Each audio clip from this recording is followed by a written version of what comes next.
cattle. Instead, she perfected the art of surviving on her own. Without the help of a pride, this lioness had to adapt. When she hunts, the combination of patience, power, and speed is spectacular.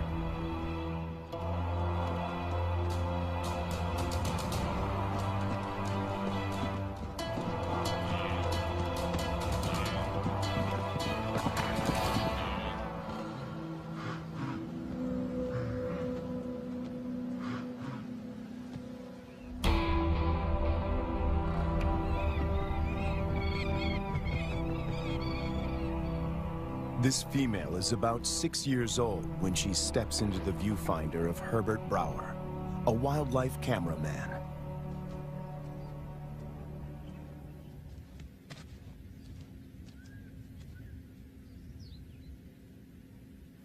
She'd been rarely seen, and if then only at a distance. But suddenly there she was, right in front of our eyes. Herbert is captivated by her and returns to the floodplains of Luwa year after year. It comprises 3,600 square kilometers and borders Angola in the west. The bank of the Zambezi floodplain marks the eastern boundary of the park. People living here tell Herbert that the lioness has been alone for many years. They call her Lady Luwa.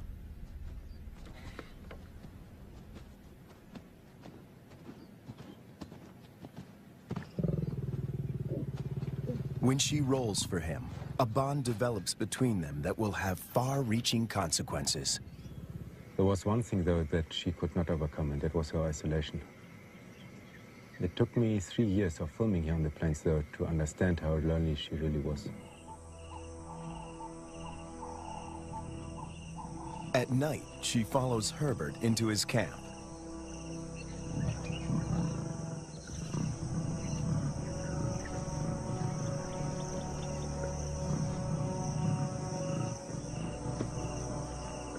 He would never expose himself to wild lions on foot, but he instinctively knows that she means him no harm.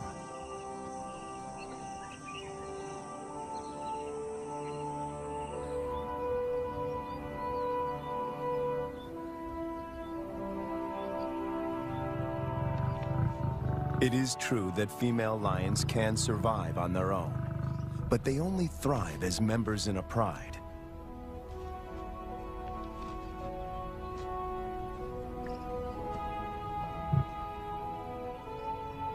Is it possible to find Lady a mate?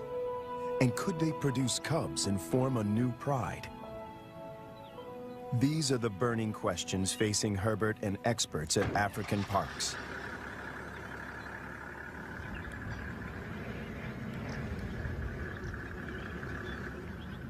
Craig Reed, a manager at African Parks, and veterinarian Dr. Ian Parsons face a dilemma. Reintroducing a full pride of lions into Luwa could cause havoc.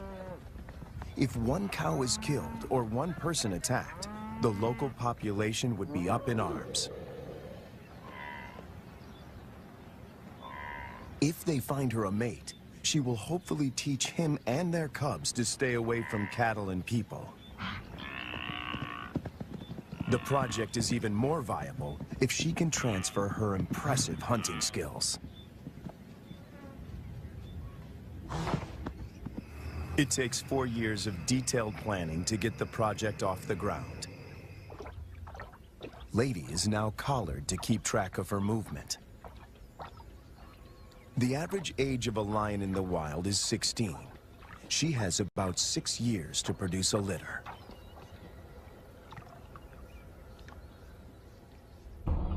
To find a mate for Lady, the team goes to neighboring Kafue National Park. Audio recordings of lionesses lure the males.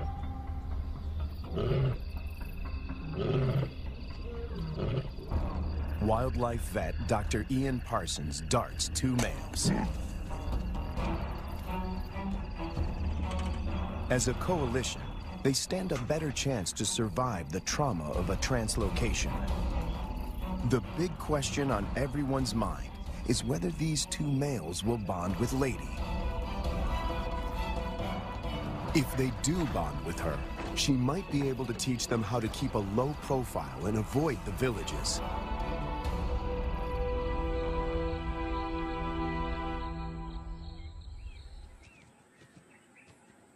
The two lions wake up in an enclosure, or a boma, right in the middle of Lady's core territory.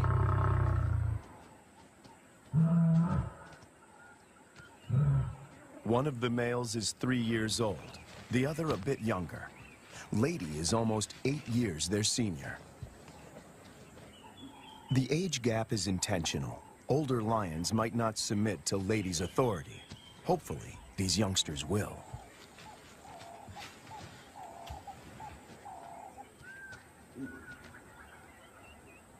This is the first time in years that Lady has set eyes on her own kind. She keeps watch as the two males familiarize themselves with their new home. The first piece of the puzzle falls into place. But then, disaster strikes. On the 5th day in the boma, they escape. Finding themselves in a strange environment, they could take fright and bolt. To Herbert's relief, he finds them a few hundred meters from the enclosure. Lady's response is odd. She rolls to show them she is not a threat, but she doesn't approach them. The males are aware they are in her territory. Everything is new. It's going to take time to adjust. Before she leaves, Lady marks the territory with her urine. It's a strong message. She's the landowner. They are the squatters.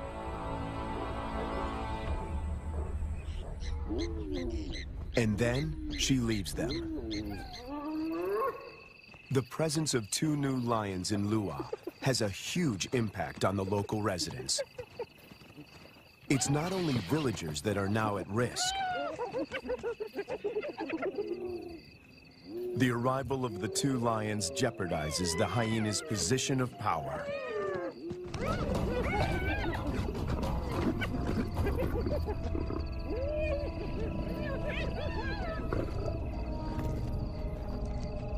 Together, they make a fearsome team. Only the younger of the two wears a collar, as they are almost never apart. The acid test is to see whether they will mate with Lady or leave her to seek other females. It's a precarious start, but the journey has begun.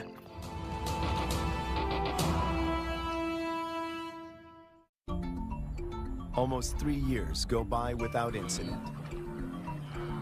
It's November, the beginning of the rainy season. Thousands of wildebeest pour into Lady's territory. The males are hardly recognizable. They are now almost 6 years old, and their bodies are beefed up, their manes more pronounced. After all this time, they're still together and have bonded with Lady, who seems to be doing all the hunting.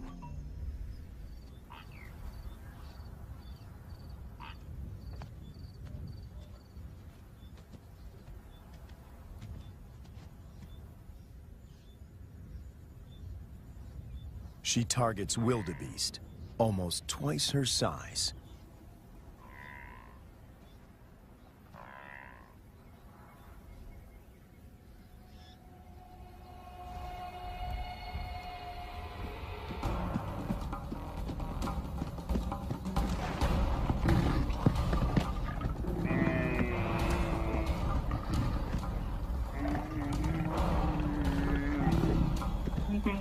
With a powerful bite to the neck, she suffocates her quarry. It's all over in minutes. The meat from a small calf could keep her going for a few days, but she's not hunting only for herself.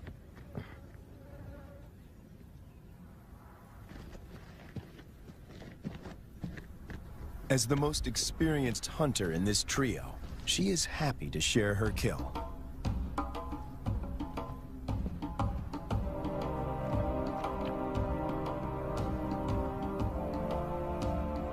The fact that she allows the males to join her, and that they don't chase her off the carcass, is significant. Eating together is the first building block of a pride.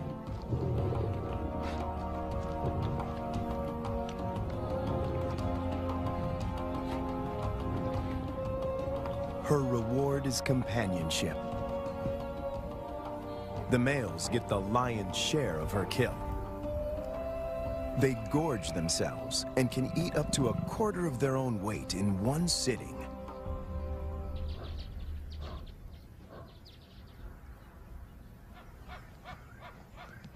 For the first time, Herbert sees the two males compete.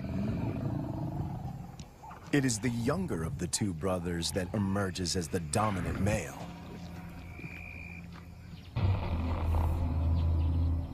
He's the one that follows her when she's in estrus.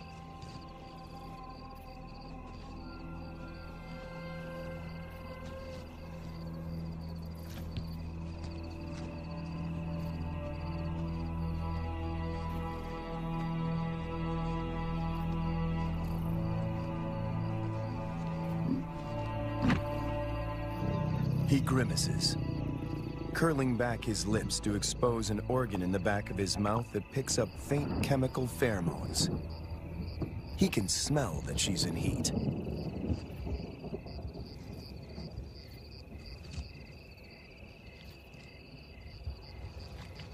It's the dance Herbert has been waiting to film for years. The brother watches from the sidelines. Lady stays receptive for several days and copulates frequently. Both males stick to her like glue. They won't fight over her. As members of the same coalition, they come to a gentleman's agreement. If the dominant brother tires, might get a chance to mate as well. Now she rolls, not to greet Herbert, but in submission.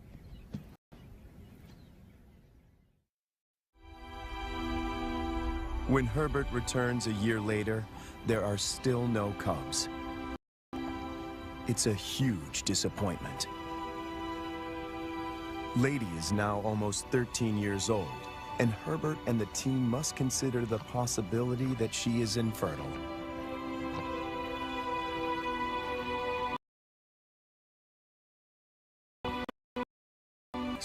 The males might leave her and start roaming, looking for other females to propagate their bloodline. And that will bring them in direct contact with villagers.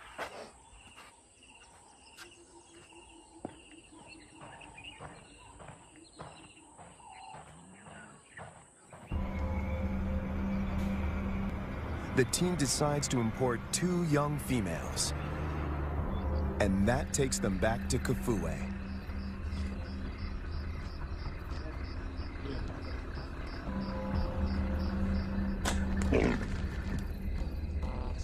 Again, the team faces a dilemma. If the females are too old, they might injure Lady or drive her out of her territory. Too young, and the males might kill them.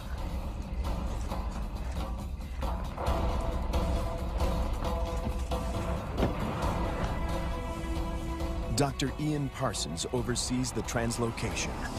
We need some water just to keep them cool while we're traveling. All right, antidote. That's not very fast acting. It takes about 15 minutes to work.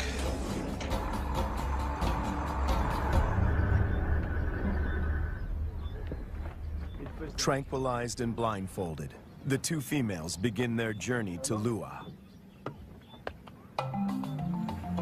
Their arrival is coded in irony. The tribe settled here more than 100 years ago on the orders of the first king to protect the wildlife.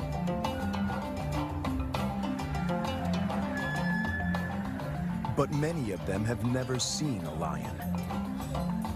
And yet lions have always played an important part in the biodiversity of Lua. African Parks aims to restore the imbalance. But this is only possible if Lady remains the central character. She has to teach the new arrivals the lay of the land, and teach them to keep away from villages. The question now is whether she can transfer these skills in time. The two lionesses are collared with radio transmitters before being released into the enclosure.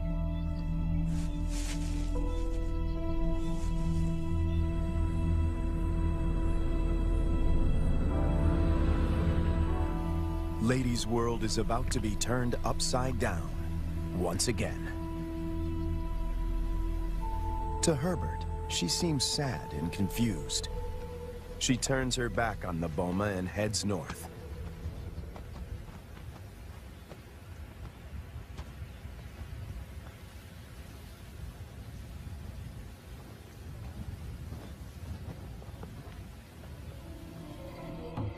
The males, on the other hand, are very interested.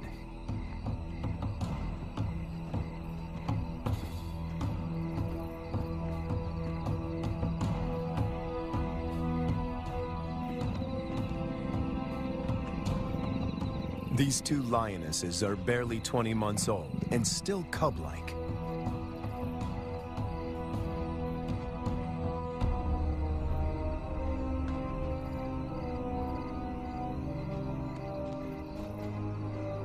Male lions are known to kill cubs they haven't sired. No one knows how this will play out.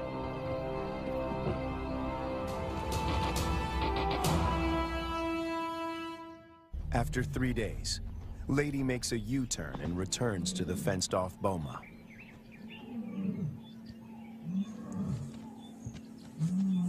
The two young females respond to her calls.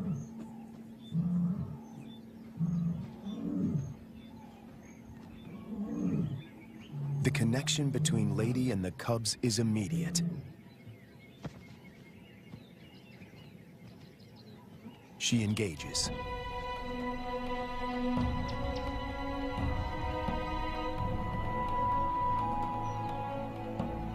Cats are vulnerable when they expose their undersides.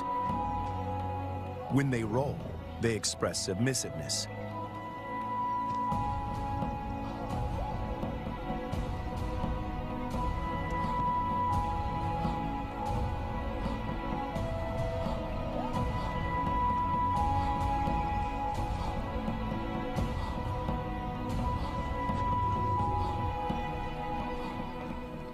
But trouble is on the way. Lady's body posture changes. She knows that the males could attack these new residents.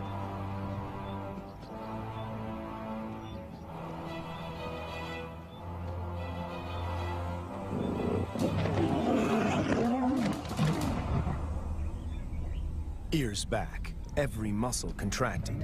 She puts the males in their place.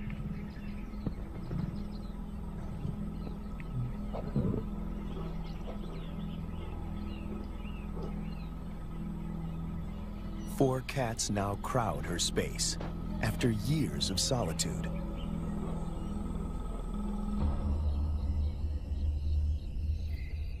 When the males were in the boma, Lady disappeared for days. But now she is intrigued by the cubs.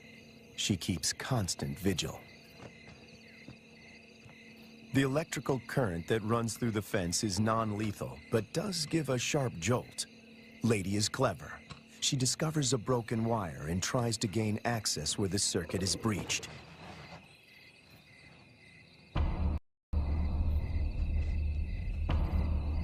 The males are perturbed by the new arrivals. But before they get any ideas, Lady asserts herself. The balance of power might have shifted, but she's still in control.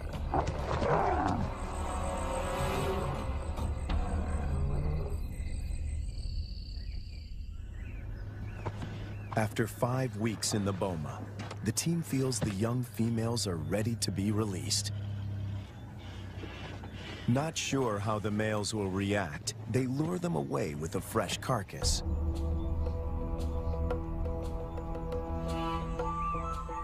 The young cubs have also not been fed for a couple of days.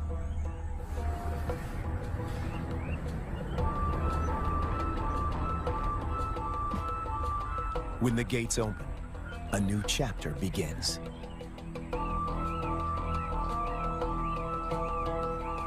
Lady is first on the scene. The cubs have spent more than a month in the boma to adjust. The question now is whether this newly forged bond will hold when they step through the gate.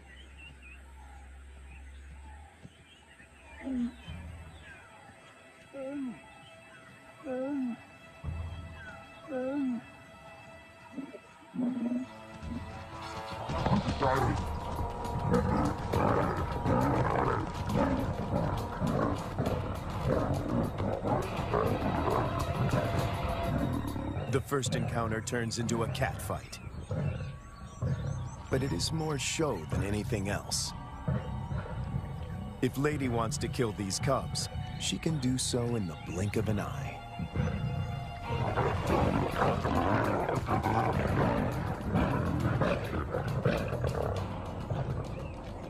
The first contact might seem aggressive, but it plays out according to plan. Lady is doing exactly what the team hoped for. She accepts them in her territory and establishes her dominance.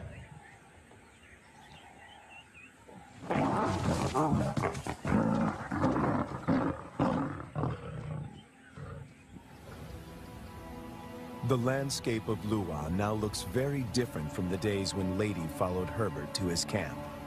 Now 2 young and subdued females follow her. But Lady is not used to having an entourage. She's not at all familiar with the dynamics of a pride.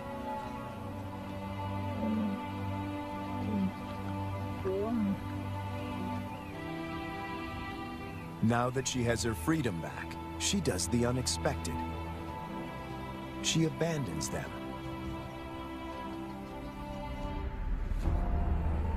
The 2 young females now find themselves in a new and unfamiliar environment swarming with hyenas. Since their release, the young females stick together.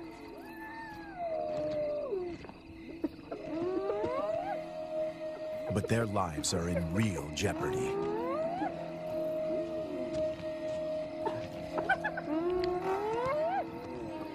Hyenas can kill lonesome female lions, and tonight, they face a growing mob.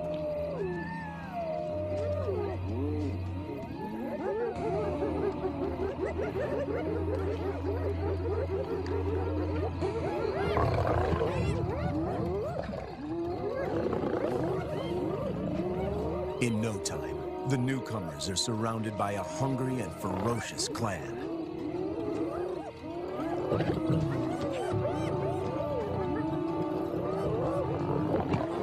They stand their ground, but the noise attracts a far more dangerous adversary, the males.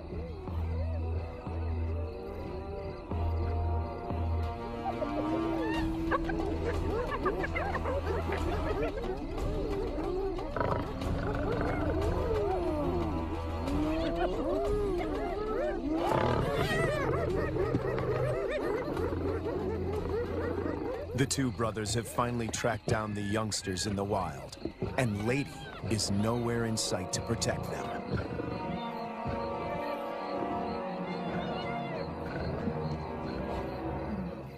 The hyenas know what's good for them. En masse, they retreat.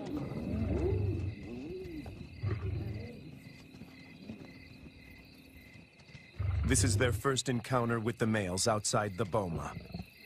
Anything can happen. The brown-collared female is first to bolt. The white collar is cornered before she can escape.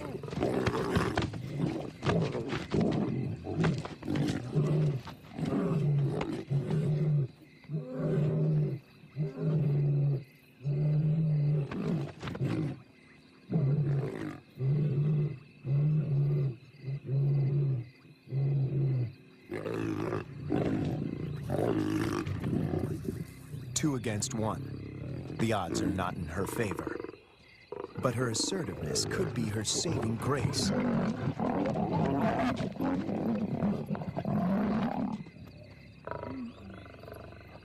At the right moment, she crouches in submission.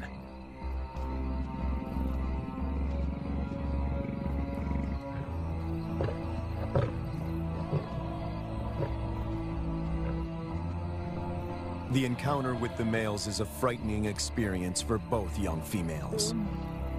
They split up. Separated, they are now more vulnerable. Danger looms for both of them.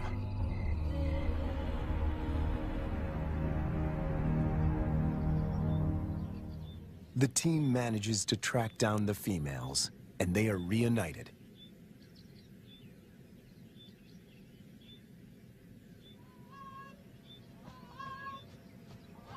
It takes months before they settle down. But little does Herbert know that he is filming them for the last time.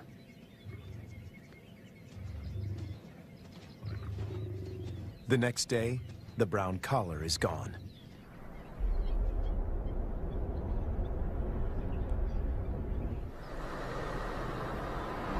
Craig Hay heads up one of the search parties. All eyes are now on finding the brown-collared female. Some of the farmers have seen her in the vicinity. Her life is in real danger. Poaching is rife here. And then, their worst fears are confirmed. It's in there. A faint radio signal comes from a pond.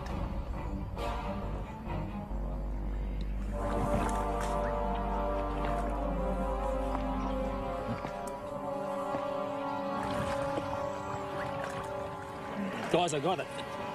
It is the brown collar. It's been cut. Yes, been cut with a sharp knife. It's a definite cut. You see, so someone found the lion and threw this in. Or killed the lion. Killed the lion and threw this in. The mood is one of despair.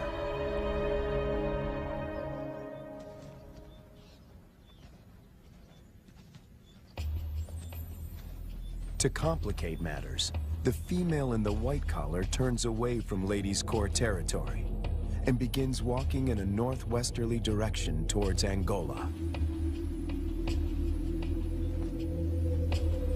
Even if she survives, in time, she will outgrow the collar and suffocate.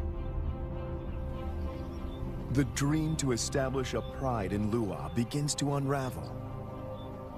In an unexpected twist, the males follow the white-collared female to Angola. The further they move away from Ladies' Corps territory, the less influence she has in keeping them out of danger zones. A rescue mission is launched to find the white-collared female and the males before they cross the border. Dr. Matt Becker, who runs the Zambian Carnivore Project, joins the search party. He spots the white-collared female a few kilometers from Angola. They dart her. But she runs into the reeds and almost drowns. She's breathing really well. It's a close shave. It's now 10 to 6. We have 40 minutes.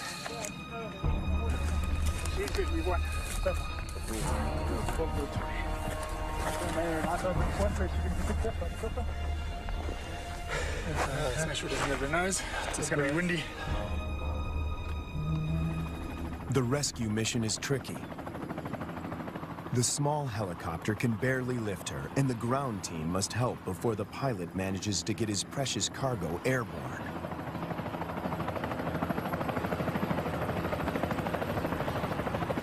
The males have slipped off the radar, and the team hopes they will turn around on their own accord. Meanwhile, more drama unfolds close to the boma. Lady is darted. The plan is to put her in the boma with the surviving female to try and forge a stronger bond between them.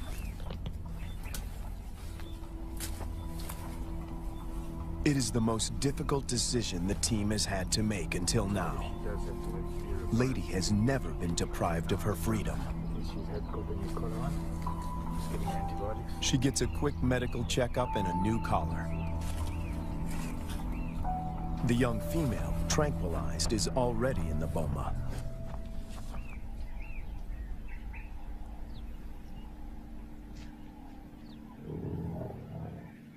No one knows how Lady will behave in captivity.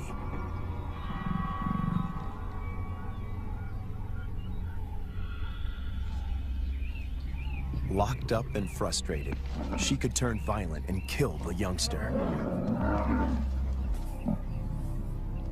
A power struggle is inevitable.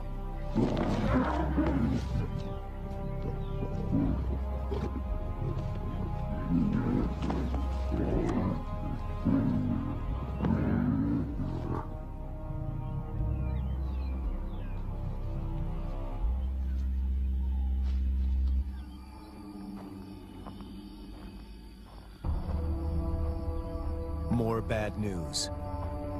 One of the males crosses the border and is killed by cattle farmers in Angola. Of the 5 lions, now only 3 remain. Would this be enough to start a pride?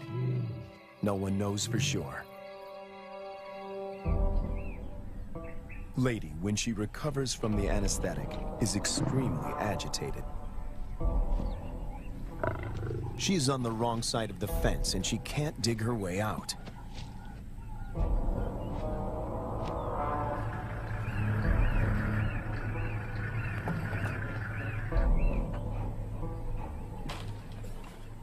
The young female, on the other hand, is familiar with the enclosure.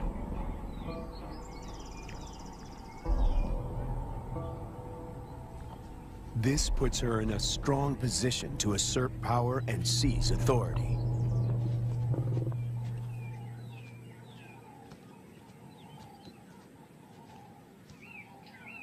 Clearly upset, Lady seeks refuge in a tree.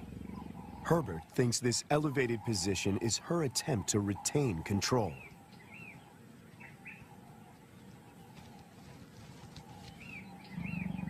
Hunger eventually tempts her down.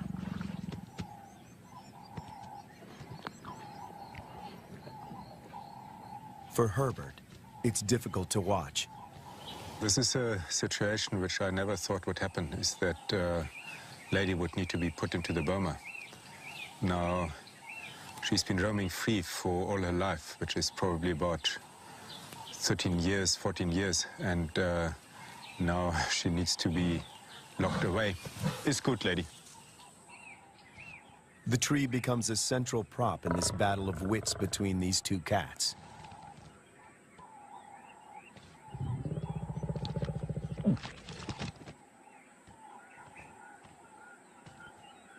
The young female catches on very quickly. She is lighter. If height is of any consequence, she can go higher.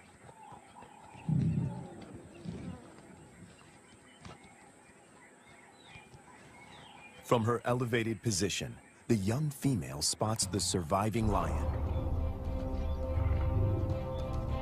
He is just returning from Angola, alone. It seems as if every breakthrough in this project is shadowed by a new set of problems. The 2 brothers formed a strong coalition.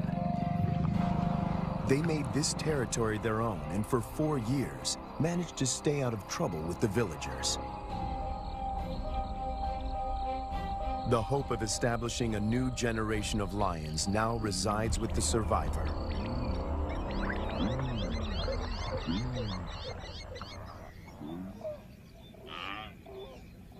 Lady and the young female emerge from the boma after 7 weeks. The outcome of the bonding exercise is disappointing. They split up. Lady doesn't want another cat on her tail.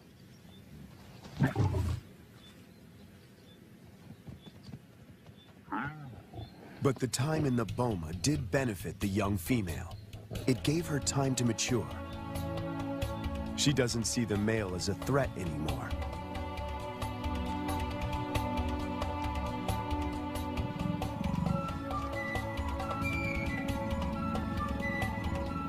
There is an explanation for her playful behavior. She is an estrus. Lady is excluded from this courting ritual. After all the turns and twists in this complicated plot, she finds herself once more alone.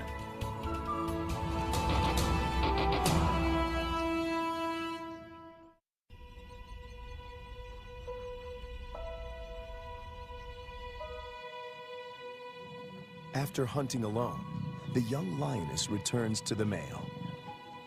She is ready to mate. The project is one step closer to reaching its goal. The male will sire the next generation. But what about Lady? Will she be part of this new pride? It somehow seems sad and tragic if she is now excluded. And on cue, she disappears.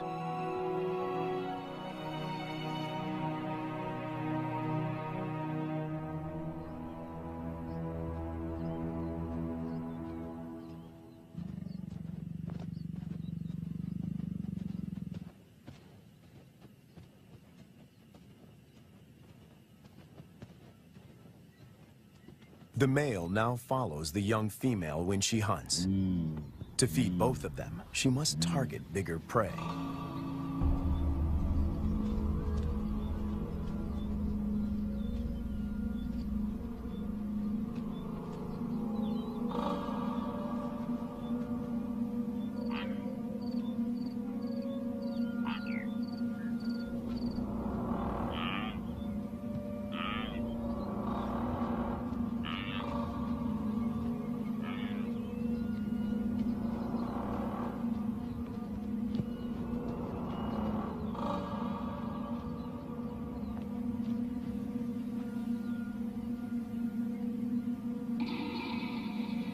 The male is not helpful.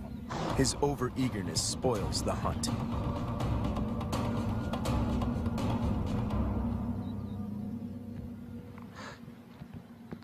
Herbert is about to accept that this Regent King and the young female are now the major players in this drama, when Lady suddenly reappears.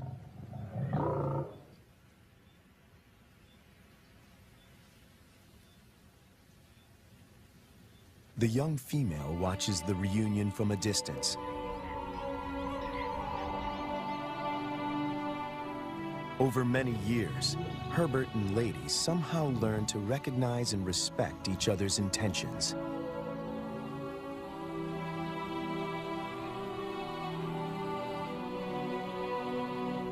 When she looks at him now, he feels he can almost hear her asking, "Is this what you wanted?" In the presence of the male, Lady lies down with the young female. This is what a pride looks like.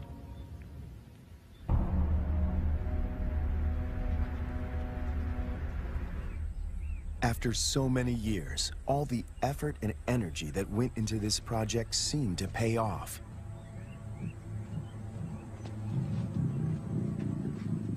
The young female frequently mates with the lion in Lady's presence.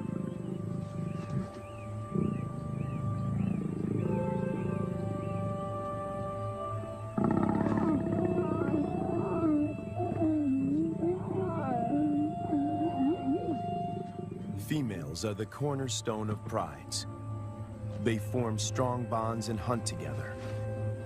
The male's instinct is to protect them, and his drive is to breed.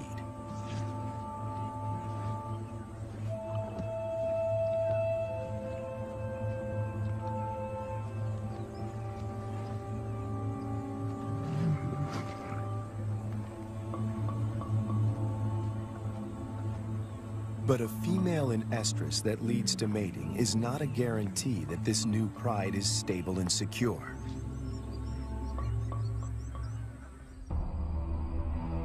Hunting together is the final test. And then it happens. The young female takes the lead. Lady follows. This is certainly a new development. And the outcome is swift and lethal.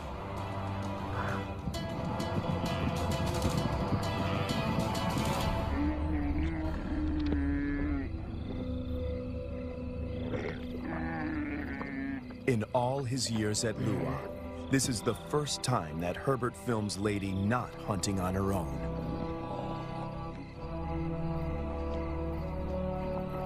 When the male joins them, the circle is complete. The air is full of promise.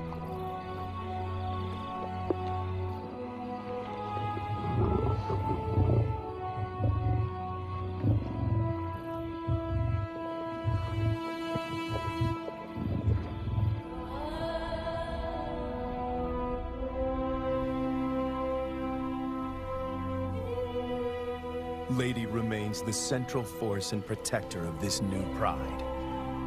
She may not give birth to the next Lion King, but she will make sure that he has a kingdom.